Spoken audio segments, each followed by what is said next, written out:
Northwestern received another 5% budget cut. Will it affect your life this time? Plus on today's Campus Watch, getting up early and having to take a cold shower. Sing Sing Lou finds out why sometimes there is no hot water in the dorm.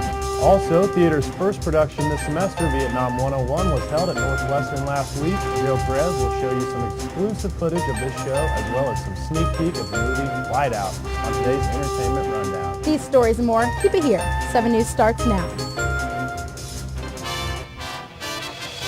Broadcasting from the campus of Northwestern Oklahoma State University, bringing you the area's latest news and sports. This is 7 News. Hello, and thank you for choosing 7 News today. I'm Ashton Gaming. And I'm Austin Sterling. Our top story today, a 23-year-old former Northwestern student, Balram Gautam from Nepal, was killed in a single vehicle crash. The collision happened at 12:15 in the morning this past Saturday, about 13 miles north of Moreland on State Highway 50 in Woodward County. According to Oklahoma Highway Patrol, the vehicle struck an embankment and overturned 3.5 times, coming to rest on its top. Gottman was wearing his seatbelt and he was pinned in the vehicle for about 90 minutes. He was pronounced dead at the scene. According to Northwestern International Advisor Julie Barraza, a memorial service will be held at Student Center Ballroom this Saturday at 10:30 a.m. Also, all of Balram's friends are going to celebrate his life by establishing a scholarship in his name. This scholarship will be directed to encourage an international student in the pursuit of mathematics or computer science degree. Donations are being accepted to the Balram Gautam Love Fund at Central National Bank of Alva. For more information, contact Barraza at 327-8435. Oklahoma State revenue shortfalls in the last 2 months have resulted in funding cuts to schools and other state agencies. Northwestern received another 5% budget cut for the month of September. Oklahoma State tax collections were down, resulting in Northwestern receiving a 5% decrease in monthly appropriations for the month of August. Northwestern also received a 5% decrease for the month of September. Vice President for Administration David Paikey explains how Northwestern is adjusting. Up to this point, we've been able to absorb those costs based on some savings that we had accumulated up to this point, and we had made some cost reductions in this year's budget. There's also been a couple of positions that we have not refilled when they became vacant. So for the short term, we've been able to absorb those costs. However, if these monthly reductions continue, at some point, unfortunately, we will have to look at some cuts to the university campus, which in the long run will affect probably students, faculty, and staff. According to other news media, Oklahoma has experienced 8 consecutive monthly declines in collections, and State Treasurer Scott Meacham has said budget cuts could remain in place every month through the fiscal year, which ends in 2010. Natural gas prices are down, crude oil prices are down, state tax collections are down, so all the sources of revenue that the university depends on for our state appropriations all have had reduced revenues coming in. The 5% budget cut per month translates into just over $43,000 for both August and September. If this trend continues, an increase in tuition may be necessary. Each spring, administration conducts a hearing with the Student Governing Association to discuss the upcoming year's tuition. This year's tuition was not increased from last year, but under the current circumstances, next year may be a different story. We will keep you updated on budget cuts and other additional funding each month. Having hot water in the dorms has been an issue for the past 2 weeks in the South Hall dorms. This week, Campus Watch Sing Sing Lou was called for help. It's been going on for a couple of weeks now. Getting ready to go to class, what a day to start with a cold and freezing shower. Ashlyn Walker, a resident from South Hall, said the first time it happened, she turned the water on to the hottest level. Waiting, and more waiting. There is now hot water coming out. The hardest part about it is that some people have irregular schedules, and like if you come in from working in the theater at 2 o'clock in the morning, or like the rodeo people come in at 2 o'clock in the morning, there's no hot water. According to South Hall residents, sometimes during the last 2 weeks, not only there is now hot water in the shower, but also now hot water in the sink. Campus Watch team visited with head resident Kelly Badley. She said they have reported this to the maintenance a few times already. Every time that I found out that the water was off, I always turned it in. I don't like that the girls have to suffer with having cold water, but I know that the maintenance are working really hard, and we work as a team to try our best to help out. The next day we went to the maintenance building to find out what the problem is. It's mechanical. It's our hot water heater. Just went down. We just had to order a special part that they didn't keep in stock. Okay. There's nothing much you can do if you don't have the part to fix it. Campus Watch team was also told that this is not the first problem that had happened this year at the dorm. This summer, when I was staying here for summer classes and working at the university, we didn't have air conditioning 3 times in 2 months. That took a while to get fixed. It took a couple days to get fixed. Now we do hope that these kind of problems can be solved immediately, not 2 weeks after it had happened, so it won't affect the students' lives. For Campus Watch, I'm Sing Sing Du. Back to the studio. Thank you, Sing Sing. If you also have a problem that Sing Sing can help you with, call our Campus Watch team at 327-8465. Let's take a look at the latest updates on H1N1 flu in Oklahoma. According to the State Department of Health, the first doses of the H1N1 flu vaccine have been ordered and have now arrived in Oklahoma. The first doses are a newly developed nasal spray. Many of the vaccines are already put into use. It just depends on where you live. Each county health department is receiving the vaccinations and they will decide how to give it out. Some already have a plan, but others are still working on one. In Norman, 1,600 doses of H1N1 vaccine arrived Monday afternoon. The H1N1 shots will be available later this month. It's predicted some could start arriving sometimes next week. The Safety Suit concert will be held this Thursday at 8 in Purcell Fieldhouse. Door opens at 6 p.m. If you don't have a ticket yet, make sure you get one at the business office. Check out Safety Suit's music at www.safetysuitmusic.com. A national effort is pushing lawmakers to ban texting, which could be one of the most dangerous distractions when driving. Coming up, we will show you the details. Also, the next Miss Northwestern will be driving in style. We'll tell you what it means coming up on 7 News. Keep it here. We'll be right back.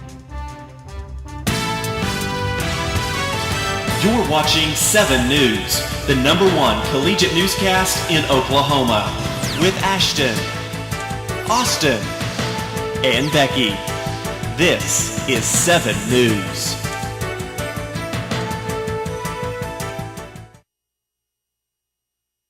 In the classroom, I turn my head over this way, and as the gangbanger looking at me, Mad Dog me throwing signs up under the table. I feel real scared for my life. And during that time, I wouldn't go to school. My mom would tell me, like, what are you doing for yourself? You're not doing nothing. She encouraged me to go back to school. My neighborhood is a dangerous place. What's pushed me to graduate is my mother, walking down the aisle, hearing her scream for me. I want to graduate from my mom. She watched the distance yell at me, you got to graduate, you got to get out of high school so you can get your diploma. And I'm going to make it, and I'm going to be somebody in life. Glucose plus oxygen equals carbon dioxide plus water. Hey, Jigga, what's up? And energy. Superior vena cava, pulmonary artery, coronary artery. I'd like to pass them back to you now. For chemistry types of endoplasmic reticulum with ribosomes at 3 o'clock already. And without copy of the skeletal anatomy notes. For chemcycle 1's chem 2 carbon access skeletal anatomy refers to the lobes of the cortex. She's got the drive, cranial volume, the energy, ventral, parietal, the heart, and the talent. Motor output. Pre-med. But she wouldn't be here without your help. Please support the United Negro College Fund, because a mind is a terrible thing to waste. My name's Lisa, and in 9 years I'll be an alcoholic. Hi, Lisa. I'll start drinking in 8th grade. And I'll do some things I don't really want to do. So by the time my parents talk to me about it, alcohol won't be my only problem. Kids who drink before age 15 are 5 times more likely to have alcohol problems when they're adults. So start talking before they start drinking. My parents won't believe it could happen to me. It's a new day. Tell me what's been going on. Thank you for choosing 7 News Today. I'm Ashton Gamey. And I'm Austin Sterling. Make it last, make it last. It's a new day all over. It's a new day. It's a new day today.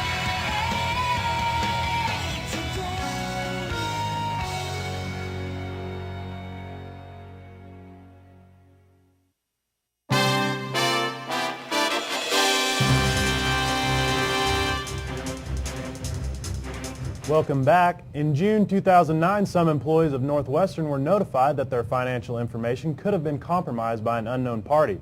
According to Associate Vice President Stephen Valencia, the university was given information that some employee payroll records had been at risk for identity theft. On June 3rd, notification letters were sent out to about 150 employees, including full-time, part-time, and student workers. However, it is difficult to determine the reason for the amount of time that it took to discover this incident, since the photocopying occurred back in early 2007. In response to this situation, Northwestern has implemented additional security measures and procedures to protect confidential records of students and employees. According to Valencia, the investigation is still ongoing. 7 News, along with Northwestern News, will continue to follow this story and keep you updated. More good news for the ladies participating in the upcoming Miss Northwestern pageant. The winner of the crown will also receive the use of a car during their year as Miss Northwestern. Croft Chevrolet in Cherokee has donated the use of the car. Director of the pageant, Amanda Schroeder, told 7 News she's excited to have such an amazing prize to offer the winner. This is the first year Croft has donated the use of a car to the winner of Miss Northwestern. The pageant will be held in Harrod Hall on January 24th. Well, they say it's even more dangerous than drunk driving. And as of now, many states in our country have implemented laws against it. The problem is text driving. Senior theater major Charlie Burns texts and drives at the same time. I text while driving because I hate calling people while I'm driving. I think it's much more distracting, actually. I use my peripheral vision to drive, if you can do that. And I think it's a much better way to communicate. Looking at this map from the Governor's Highway Safety Association, you can see that almost every state surrounding Oklahoma has made some type of action towards banning text driving. But everyone does it. And then you get mad at the person driving in front of you who's not paying attention because they're texting. Does that make you a hypocrite? I think I am a hypocrite because I hate it whenever people are texting and driving. You can definitely tell because they're swerving all over the road, and oftentimes they're stopped at the stoplight and they don't go for a while because they're finishing their text message. But I am sometimes that person, but I try my hardest not to be. Charlie and I took a drive and came to the stoplight at College and Oklahoma Boulevard. We're at a red light. Are you looking up at the light? Every once in a while I look up at the light. So does that ever happen to you whenever you're texting? Do you ever get stuck and it turns green and people honk at you? I do, but usually I'm good about looking up, so it's usually only like a 2 to 3 second delay at times. Okay. It's not usually that much of a big deal. I have had someone honk at me before, though. Oh, yeah? And it was when I was really involved in a text message, and it had lots of meaning. Oh. And it's green. Oh. There isn't a record of how many accidents and deaths that have occurred due to text driving because authorities never looked to it as a cause. But they are now. Knowing that people die from doing this, why do you do it? You know what? I actually think that I'm going to have to be affected by it personally before I learn my lesson. Like, I don't think that anyone will learn their lesson until they're directly affected by it. NWTV and Northwestern News have teamed up on this story, and we want to hear what you have to say about text driving laws and if you think Oklahoma should follow suit. Give your opinions by logging on to the Northwestern News group on Facebook. Voting for Ranger Royalty began earlier this week. There are 4 candidates for Ranger Queen, 5 candidates for Freshman Queen, and 1 candidate for Ranger King. The results of the Freshman Queen and the top 3 Ranger Queen finalists will be announced on October 13th at the Ranger Royalty Banquet. Final voting for Ranger Queen will take place this week following fall break. The winner will be announced on October 24th during the halftime of the football game. Last week, the fall production of Vietnam 101, The War on Campus, debuted, and 7 News reporter Joe Perez was there to ask the audience members what they thought of the play.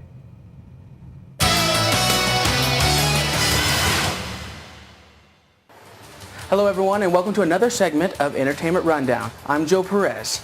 This past week we got to see the fall production of Vietnam 101, The War on Campus, which sparked a lot of conversation around campus, and these are just a few students who had their opinion to say about what they thought about the war currently now as well as the war during the time of the 1960s. Take a look.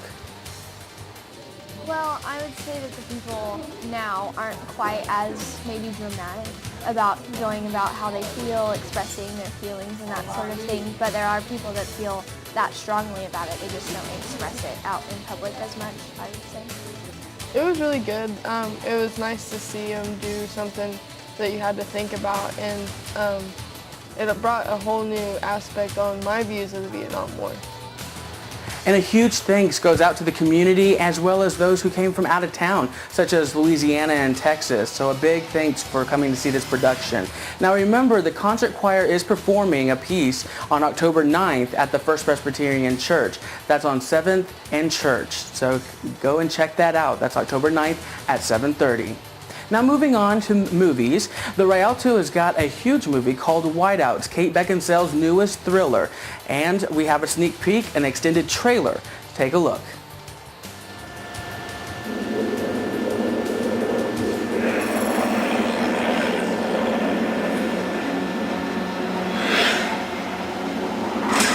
It is the most isolated landmass on the planet. There is no permanent population. There is no horizon, no shadows. There is only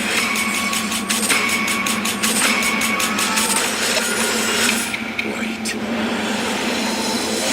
Nature never intended for you to survive here, but this fall, nature is not the only thing to fear.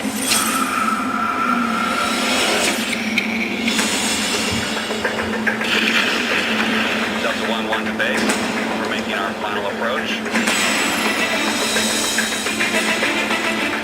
Carrie Stecco, please don't call at 282. This is United States Marshal Carrie Stecco, over. We have a real situation developing. What happened out there? We were out looking for meteor samples, and then the radar went off the chart. We hit something big.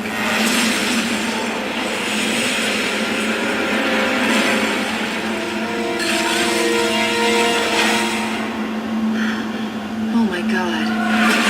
What the hell happened here? I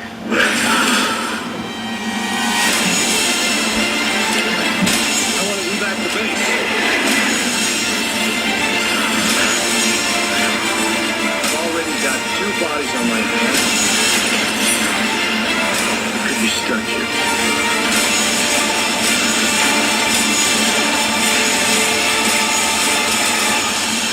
Whiteout. 4 tickets and show times to see Whiteout, as well as new releases and DVDs that will be hitting the new release aisle on Tuesday.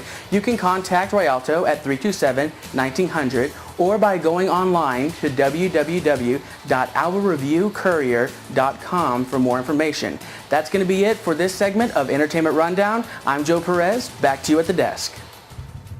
On the next Entertainment Rundown, Joe Perez will sit down and talk to the band's safety suit. Remember, tickets are still available in the business office. The concert takes place October 8th at 8 p.m. Coming up next, Becky is in with the latest Rangers soccer games and golf tournaments. Stay tuned. Sports is next.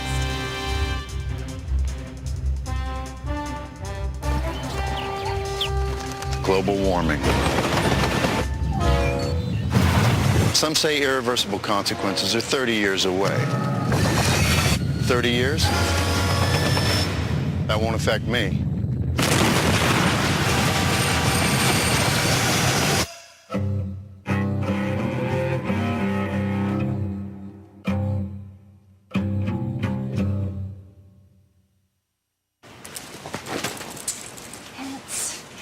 Pants. I am folding the pants. The pants are long. Do they go on my head? Do they? Do the pants go on my head? No. They go on Everyday moments can become teaching moments because learning starts long before school does. Give your child what they need at bornlearning.org.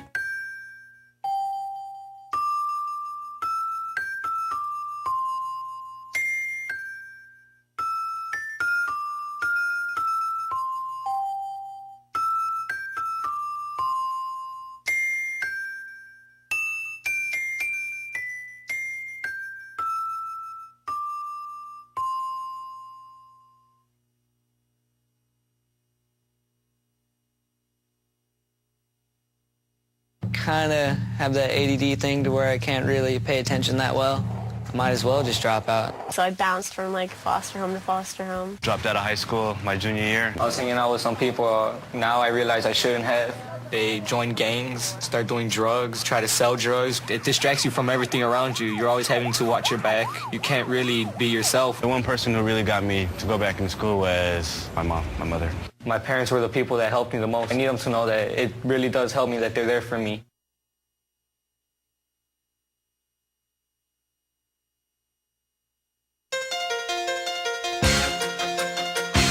And now, 7 News Sports with Becky Burke. Northwestern soccer team has rescheduled their September 30th game against Oklahoma City. The game is now set for Thursday, October 15th at 4 p.m. Northwestern's golf team finished 14th this past weekend at the Lady Buff Stampede at La Paloma Golf Course in Amarillo, Texas. The Rangers played against mainly NCAA Division II teams in this tournament. The Rangers were 15 strokes shy of Southwestern Oklahoma State and finished 28 shots in front of Lincoln University. The team's total finished with a score of 761. Stephanie Martin was the top Ranger golfer, shooting a 179 both days. She tied for 47th. Eva Arvidsson shot a 182 and tied for 56th. Brittany Mead tied for 66th, shooting a 193. Brittany Meredith improved in the second round, finishing the tournament with a 207. Emily Beard shot for a total of 220. Carrie Hall played as an individual. She tied for 66th along with Mead, who shot a 193. The Rangers will finish up their fall portion of their season on October 12th and 13th. They will take part in the Dodge City Community College Invitational at Maria Hills Golf Course in Dodge City, Kansas. Ranger Cross Country had their second meet of the season this past Saturday. The Rangers ran in the Cowboy Jamboree in Stillwater, Oklahoma, where both the men's and women's teams finished in 24th place. Shannon Rose was the leader for the women's team with a time of 22:22 and finished 131st out of 199 participants. Crystal Noda followed close behind, finishing 139th with a time of 22:34. During the men's portion, Kevin Strawn finished 123rd for the Rangers with a time of 28:20. Trevor Bowers finished in 30:36 to place 195th. The Rangers' next meet will be on October 10th at Oklahoma Baptist. Now let's take a look at upcoming events coming up on campus. Safety Suit Concert will be held at Percival Fieldhouse at 8. This semester's Fall Blood Drive will be on October 7th and 8th from 9 till 4 in the Student Center. And last but not least, University Chorale Concert Glory of the Road will be held at 7:30 p.m. at First Presbyterian Church. A big rivalry football game this weekend, Becky. Yes, we're playing Langston University at 2 o'clock this Saturday. We're pretty excited. I'm Big excited. It'll be a good one. I'm going to go. It's my first game I get to go to. I used to have to work on Saturday, so It'll be a good one. I'm pretty excited. Who's going to do it for us today? We'll see you next week.